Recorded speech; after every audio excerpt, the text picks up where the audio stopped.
I had just given birth to my second child, Jack, and it was finally the day I got to go home from the hospital. I dressed Jack in a vibrant blue baby outfit that was given to us by my mother in law, Catherine. She had kept it safe all these years. It was the same outfit my husband wore when he was born. She brought it over while I was in the hospital, saying she wanted her beloved grandson to wear the same clothes her dear son had worn. As I carried Jack into our home and opened our front door, I heard the sound of little feet running down the hallway. Mom, Jack, welcome home. Jack, I'm your big sister. My daughter, Emily, came rushing towards us with a beaming smile. I bent down a bit so she could get a better look at Jack in my arms. Emily, I'm sorry you had to be alone for a bit. This is your little brother, Jack. I'm going to put him to bed because he's tired. After I placed Jack in the crib and turned around, I noticed Emily was trembling. Was she that excited? I guess she really understood what it meant to be a big sister now. As I started to walk towards Emily to give her a hug, she suddenly shouted. Burn it right now. I was left in shock, unable to comprehend what was happening. Hurry up and burn it. I don't like it. Emily cried out, pointing at Jack, while tears streamed down her face. Burn it. This is your brother. I don't like it. Hurry up. I was so taken aback that I could only stand there in disbelief. But a few days later, a series of terrifying and unexplainable events began to unfold that would drain the blood from my face. My name is Michelle. I married Greg, who is 5 years older than me, a long time ago, and we've had a happy life together. Greg was raised as the only child of his parents, and his mother, Catherine, took great care of him. Because of that, he's always been a loving and supportive husband to me. I also have two more people who are very dear to me. Mom, I'm home. Welcome back, Emily. Yeah. Jack, I'm back. Mom, can I touch your tummy? I nodded, and her face lit up with joy. As she gently placed her hand on my belly, her smile grew even brighter, filling my heart with happiness. Jack, it's your big sister here. I wonder when we'll finally meet. Just a little longer. Really? I can't wait. Oh, Mom, he just moved. Do you think Jack is excited to meet me? This spring, my daughter Emily started elementary school. And next week, my son Jack is due to be born. Emily is so curious about her soon-to-arrive little brother that she touches my belly the moment she gets home from school. The way she touches it, as if it were the most precious thing in the world, always makes me smile with joy. Even when I couldn't move around much due to my pregnancy, Emily was always eager to help out, and it's been such a blessing. She's a sensitive child, but very understanding, so I'm sure she'll be a great big sister who guides her little brother with kindness. Although she's a bit of a scaredy cat, I believe she'll grow stronger and braver once she has a little brother to look after. I'm excited to see how the two of them will bond as siblings. Mom, Grandma's coming. Really? Grandma isn't coming today. No, she's coming soon. Sometimes Emily says strange things. She has a knack for predicting what's about to happen or avoiding places she feels are unsafe, like an empty park she once refused to enter, saying there was a bad person there. It's odd how often her instincts are right. Children's intuition is truly a mystery. As I was chatting with Emily about her day at school, I suddenly heard our front door open. Michelle, I'm here again today. Called out my mother-in-law, Catherine. I was taken aback, realizing that Emily's prediction had been spot on. Ever since I told her I was pregnant with Jack, Catherine's visits have become more frequent under the pretext of helping out. Honestly, it's a bit stressful, but I keep quiet because complaining would just lead to unnecessary drama, like her suggesting we get a divorce. Oh, not even a welcome at the door? You're so cold. Emily, go upstairs. Don't come down until I say it's okay. Mom, I'm scared. It's all right, Emily. I'm here with you. There are plenty of dolls upstairs. Now, go on. Ignoring the voice from the entryway, I watched as Emily climbed the stairs. Once she was safely upstairs, I dragged my heavy body towards the front door. Welcome, Catherine. Oh, Michelle, you took your time. I'm sorry, but I'm close to giving birth and having a hard time moving. So what brings you here today? Oh, right. I wanted to give you this today. A custom-made towel with Jack's name on it. And this one is his toy. Catherine said this as she started pulling out items one after another from the large paper bag she was holding. The once tidy living room floor was quickly covered. Well, I really appreciate you getting these things, but we already have plenty of toys that Emily used. So we're good. What? You plan on letting my precious grandson use hand-me-downs? Wait, hand-me-downs. And why is this only for Jack? You didn't seem to care at all when it was for Emily. Oh no, I did give something for Emily too, remember? A cash gift at her birth. That's not what I mean. From the beginning, Catherine had always wanted a grandson and showed no interest in Emily. She didn't even give her a Christmas gift or talk to her, even when she was right in front of her. Catherine had always doted on her son, Greg, and seemed to dislike me as well.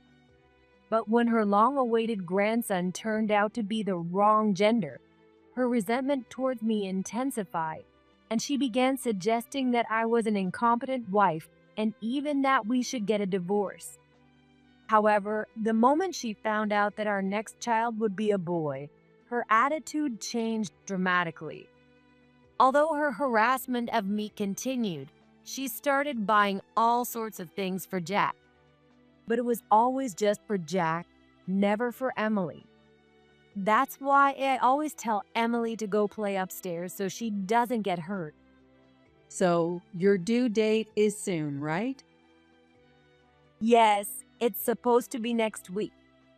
Hurry up and have him, will you? I'm sure little Jack is eager to meet his grandma. Without warning, Catherine suddenly reached out and touched my belly.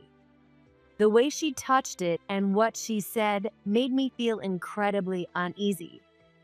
I thought it would be better to tell Bob, her husband, and ask him to stop her from coming over. Bob was already retired and usually stayed home.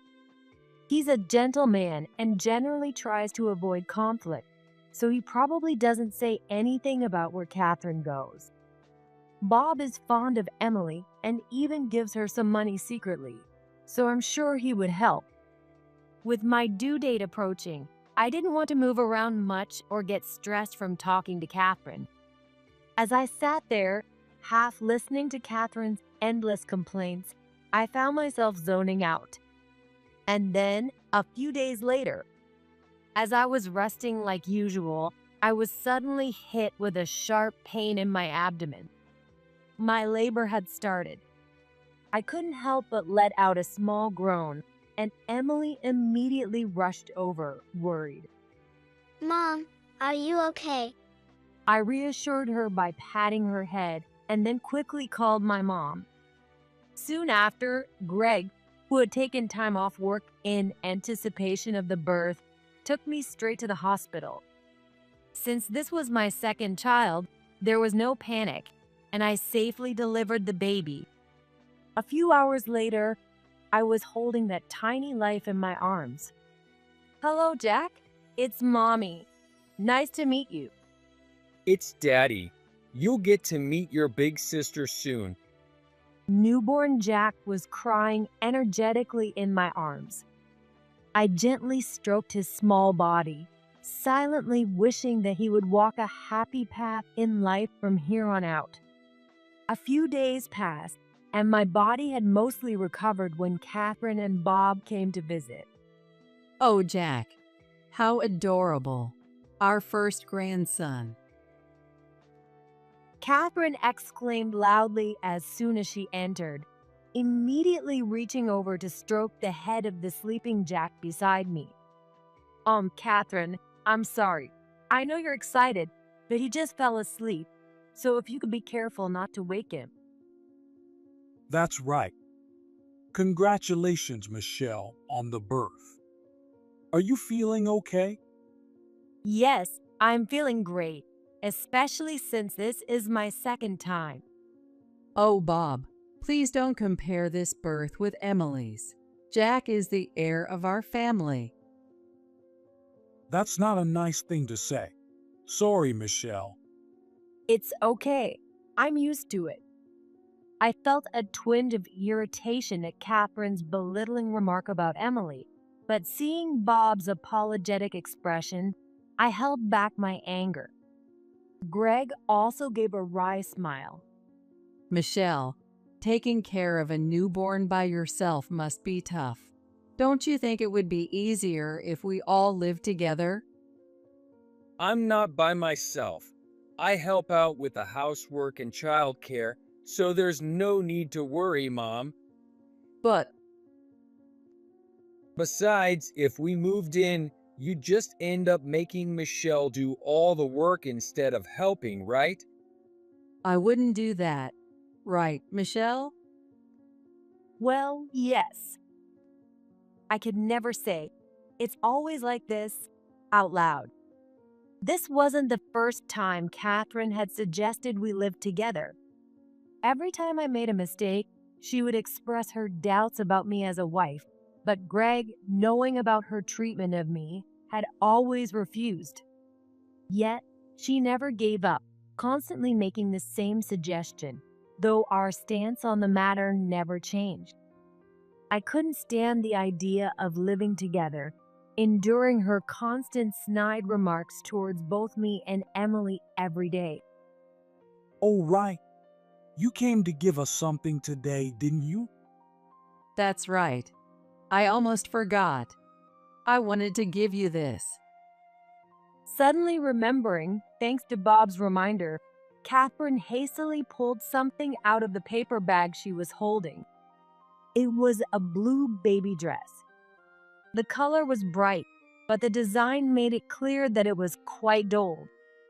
This is the outfit I dressed Greg in when he was born. I really want little Jack to wear it too. Oh, I think I've seen it in my picture before. I can't believe you kept it all this time. Of course. It was a gift for my precious Greg. I made sure to keep it safe. But is it okay to give something like that away? Of course, he's my precious grandson. I couldn't help but feel a little resentment toward Catherine, remembering how nothing was prepared when I had Emily. But the baby dress was in perfect condition, clearly showing how much care went into preserving it. She must have raised Greg with pure love. Feeling that, I decided to accept the baby dress. Make sure you dress him in this when you leave the hospital. You have to, okay? Oh, yes, I understand. Thank you. I was a bit puzzled by Catherine's mysterious insistence, but I decided to go along with it to avoid any trouble. Once I agreed, she nodded with satisfaction and left. Here's something for little Emily. In a hurry, Bob placed some snacks on the table and went after Catherine. They're like a whirlwind. I'm sorry about that, Michelle. My parents can be a bit much. No, it's okay. I was just surprised. I didn't know Catherine was the type to keep things like that. My mom's kept all my clothes and even my awards, even though I've told her she could throw them away. I've known Greg for a long time, but this was the first time I'd heard the story. It's heartwarming to think of parents who cherish their children's keepsakes like that. I'll make sure to keep Emily and Jack's things too. One day, when they start their own families, I want to pass these memories on to them. Until then, I'll pour all my love into them. I don't want to become the kind of parent who can't let go. Well, I should head home now. Emily must be missing me. I'll give her these snacks. Just a little longer until you're discharged, so take it easy, okay? With that, Greg left the hospital room. Talking with people is really fun, but it does tire me out a bit after giving birth. Looking down at Jack, who was still asleep in my arms, I felt a renewed sense of happiness and slowly closed my eyes. On the day of discharge, just as Catherine had asked, I dressed Jack in the baby dress she had given us before leaving the hospital. When we got home, I opened the front door and immediately heard the sound of little feet running down the hallway. Mom. Jack. Welcome back. Jack, I'm your big sister. Emily came rushing over with a big smile. I leaned forward a bit to make it easier for her to see Jack in my arms, and she suddenly stopped in her tracks. Emily, I'm sorry we made you feel lonely. This is your little brother, Jack. As soon as I said that, Emily started trembling. Was she so happy that she was shaking? She must be really feeling what it means to be a big sister now. I took her hand, gently guiding it towards Jack, but Emily pulled her hand away and screamed. Burn it right now. I stood there stunned, not understanding what had just happened. Emily pointed at Jack and started crying. Hurry up and burn it. I don't like it. Burn it, but this is your little brother. Not Jack. That dress. I don't like it. It seemed that she was upset about the blue baby dress Jack was wearing. Greg quickly patted Emily on the back to calm her down and changed Jack into regular baby clothes. But Emily still wouldn't calm down. She kept her distance from the dress, trembling in fear, and begged us to burn it. Why do you want to burn it so badly? This is a special dress that Grandma gave us. Because Jack will be taken away. Tears streaming down her face, Emily cried out, refusing to be consoled. Taken away? By who? For what? My mind was spinning with confusion. Emily, let's calm down. Mom and Dad believe what you're saying. So, can you tell us why you feel that way? Emily nodded and began to speak in her shaky little voice. I can see scary things. You guys might not understand, but they're there. There's a scary-looking grandma attached to that dress. I didn't know what she meant by scary things, but it was clear Emily was sensing something that we couldn't see. It's true, she had always been able to predict when Catherine was coming over, and there had been other strange moments, like when she'd suddenly get scared during a walk and cling to us. You know, when I was a kid, I was really sensitive to spirits too. I used to be scared of all sorts of things. Maybe Emily's the same way. You mean she has some kind of sixth sense? Maybe. Let's just throw it out tomorrow. We can't risk anything happening to Jack. Greg took the baby dress from me and tossed it into the trash. Even though it was a special outfit, I knew this was the best decision. Right now, calming Emily down and protecting Jack were our top priorities as parents. Afterward, Greg knelt down in front of Emily, who who was still trembling, and gently hugged her. As he stroked her head, he spoke softly with a warm expression. Emily, thank you for telling us. When I was little, I could see scary things too, just like you. So you don't have to be scared alone, okay? You can always tell Mom or Dad. Really? Thank you for trying to protect Jack. You're such a great big sister. Hearing that, Emily smiled happily, then fell asleep as if a weight had been lifted off her shoulders. Greg has always had a way of calming people down. His gentle voice makes you feel safe and relaxed. I remember how much I relied on him when I was anxious during my pregnancy. But this time, I can't just sit back and feel reassured. People say that children's intuition is often spot on, so I need to stay vigilant. I hope nothing happens. I'll stay home as much as I can, but be careful just in case. Call me right away if anything happens. I will. Michelle, you must be exhausted. I'll watch Jack, so go ahead and get some sleep with Emily. Good night. With that, I lay down next to Emily, holding her close for the first time in a while. I prayed that nothing would happen. The next day, as promised, we threw the baby dress out with the trash. I felt a little guilty about Catherine, but there was no guarantee that nothing would happen. Greg assured me that it was for the sake of the family, and if anything came up, he would handle it. She's still here. However, Emily remained uneasy and fidgety. No matter how many times I reassured her, she kept saying she was worried and wouldn't leave Jack's side. Despite this slightly unsettling atmosphere, a few days passed without incident.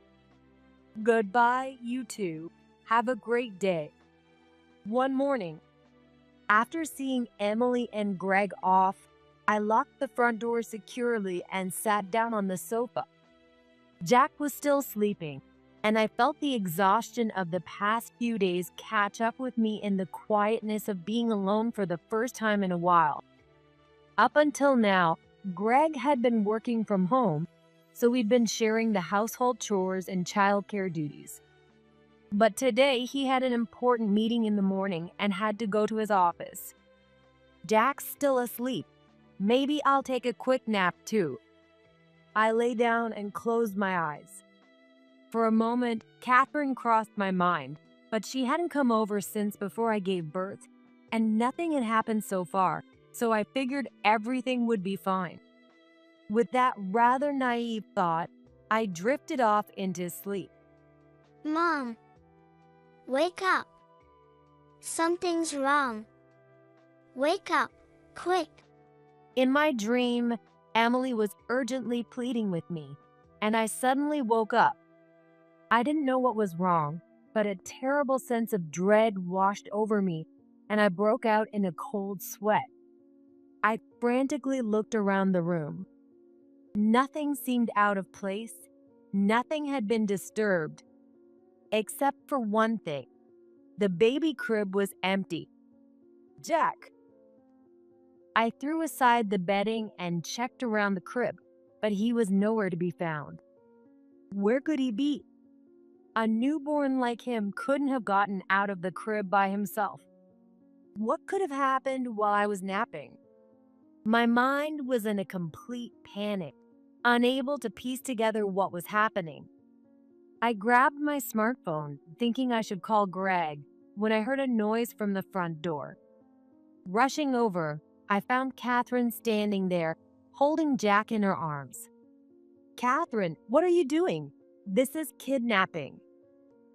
Catherine flinched at my raised voice, something she wasn't used to hearing from me, and her grip on Jack loosened slightly. I took that chance to push her aside and snatched Jack back from her. What on earth were you thinking? And how did you even get inside?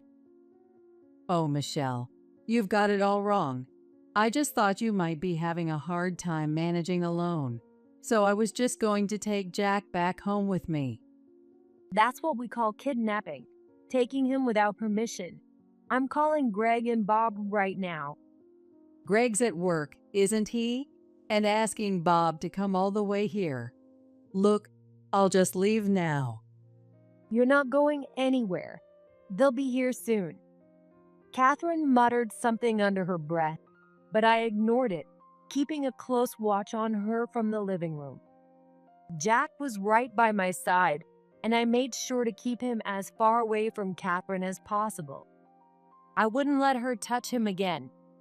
Michelle, Jack, are you okay? Greg rushed in, out of breath, less than 10 minutes later. I was so relieved his office was close to home. Mom, what were you thinking? I've told you already. I did it for all of you. What? Yes, for everyone. Jack would be happier if I raised him, and that way you could live with me again without any worries. Michelle could focus on raising Emily, and Emily would get to spend all her time with her mom. See, if Jack comes home with me, everyone will be happy. Are you serious? Of course. Don't you want to live with your dear mother again, Greg? You wouldn't have to bother with housework or childcare. I'd take care of everything for you. Greg and I were both speechless at Catherine's casual declaration. Everyone would be happy? No, the only one who would be happy is Catherine. Mom, I've told you multiple times that I don't want to live together. Yes, but that's only because you were thinking of Michelle, right? So just you and Jack could come live with me. No, that's not it. Sure, I used Michelle as an excuse, but the truth is, I've never wanted to live with you, Mom, especially not at the expense of my own family. How can you say that? We'd still see each other all the time, and we'd be happier than ever. We're a family of 4. If anyone is missing, there's no way we could be happier than before. Greg sighed deeply, clearly frustrated with his mother's logic. I felt the same way. We're happy because we're all together. The thought of living apart just isn't something I can imagine. But Catherine didn't seem to understand this. She tilted her head in confusion, as if she was about to argue back, but just then, the doorbell rang. I got Greg's message. Michelle, I'm truly sorry for all of this. Oh, Bob, please don't apologize. You haven't done anything wrong. As soon as Bob entered the living room, he immediately apologized to me. His face made my heart ache. Bob hadn't done anything wrong. No, this is my fault. I've spoiled Catherine for too long. I should have stopped her before it became a problem for you. What do you mean? Ever since you got home from the hospital, Catherine has been leaving the house every day. I got suspicious and followed her. She was hiding out in your yard, waiting. I was so shocked I couldn't speak. She was practically stalking us. At first, I thought she was just keeping an eye on Michelle, knowing things would be harder with a second child. But I never imagined she would try to take Jack. Don't make it sound so bad. If Jack comes to live with us, Greg will come back too. You were lonely without him, weren't you? Yes, I was lonely. But Greg found his own happiness, and it's not our place to take that away. Don't you understand that? It was rare for Bob to apply such pressure, given his usually mild-mannered nature. It made me realize just how much this family had cherished Greg as he grew up. Because of that, Catherine couldn't bear the thought of life without him, and she resented me for taking him away. In essence, she was unable to let go of her child. That's likely why she came up with this plan to take Jack, thinking she could have her beloved grandson and bring her son back home at the same time. I know that years from now, when Emily and Jack grow up and leave home, I'll likely feel the same loneliness. I'll want to keep them close, to have them stay my little children forever. But that's just my selfish desire. It's not what they would want, and as adults, we have to understand and accept that. By the way, Catherine, how did you get into the house? I'm pretty sure I locked the door. I finally asked the question that had been nagging at me. Catherine averted her eyes, looking a bit uncomfortable, but then she responded with a surprising bluntness. I made a spare key. I thought it would be useful in case something happened to Greg or Jack. You did what? Of course I did. I need to protect my son. Protect. What you're doing is nothing but harassment and illegal trespassing. How dare you?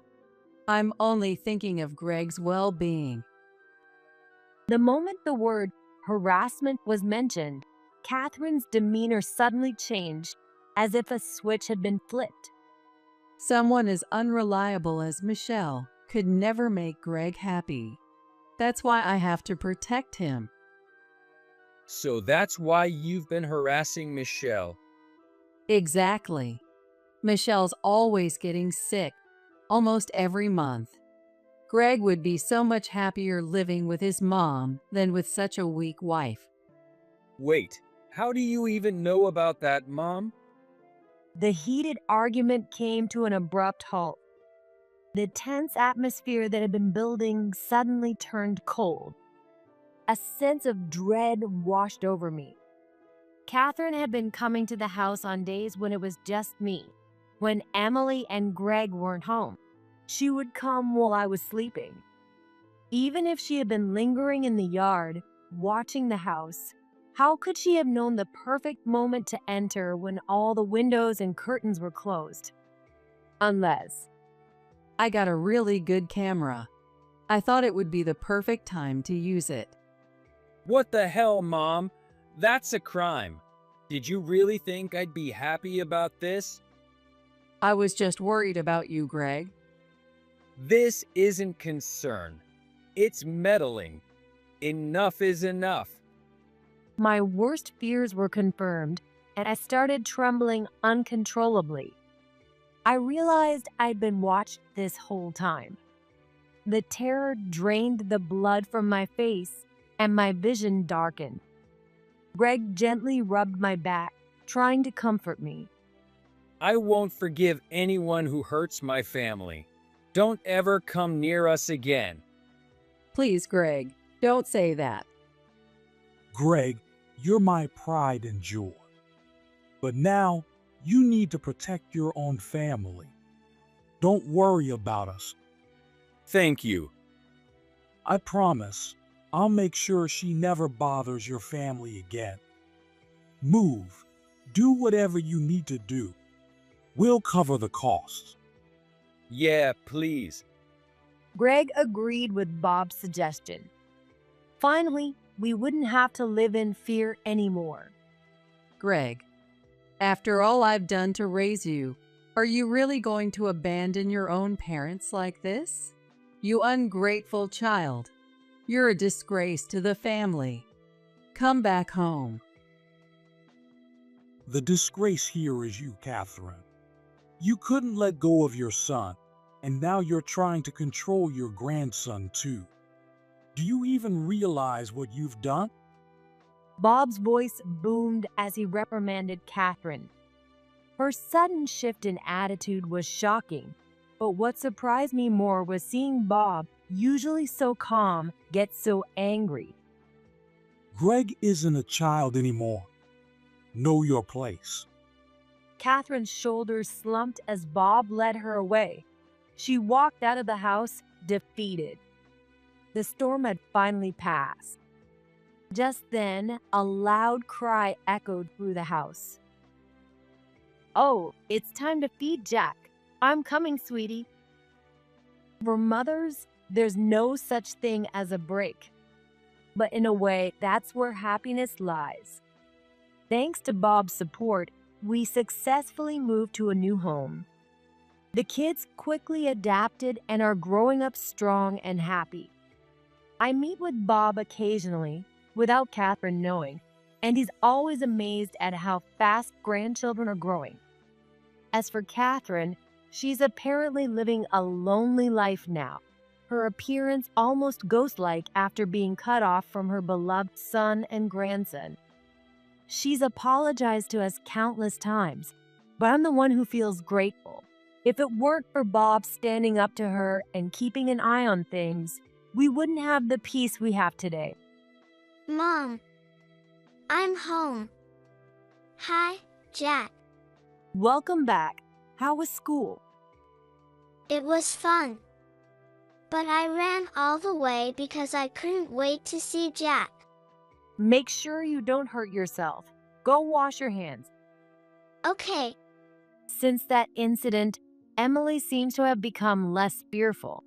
Perhaps because her sensitivity to spirits has weakened, or maybe because she's embraced her role as a big sister.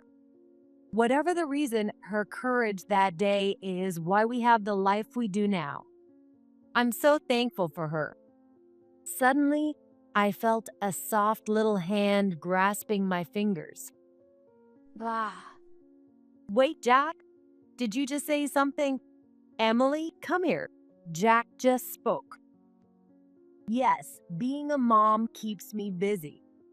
But one day, this busy time will come to an end. When that day comes, I don't want to feel lonely or have any regrets. I'm going to cherish these moments and raise my children with all the love I have.